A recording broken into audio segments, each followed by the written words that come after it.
Israel पर Hamas ने शनिवार को जो अचानक हमला बोला, उससे अब तक यहूदी देश निपट नहीं पाया। हमास के हमले में अब तक कम से कम 900 इजरायली मारे गए।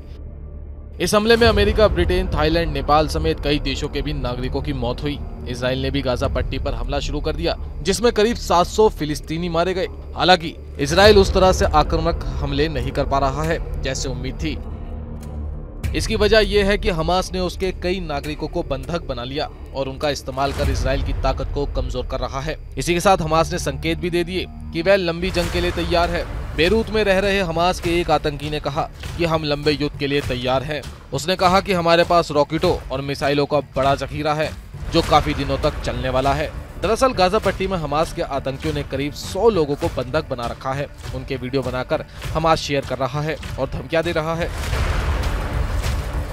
यही नहीं, सोमवार को तो हमास ने यह भी चेतावनी दे दी थी कि यदि इसराइल की ओर से गाजा पट्टी में हमले जारी रहे तो फिर हम इन लोगों को मारना शुरू कर देंगे।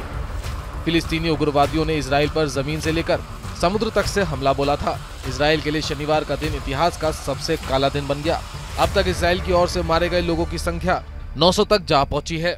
इसराइल ने भी खुद समुद्र से लेकर हवा तक से मार की है, लेकिन उसका ये काउंटर अटैक थोड़ा संभला हुआ है। इसकी वजह यह है कि हमास ने काफी लोगों को बंधक बना रखा है।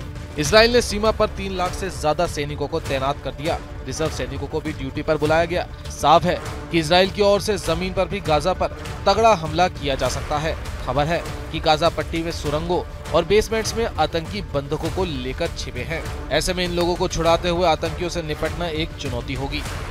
Bureau report, news India digital.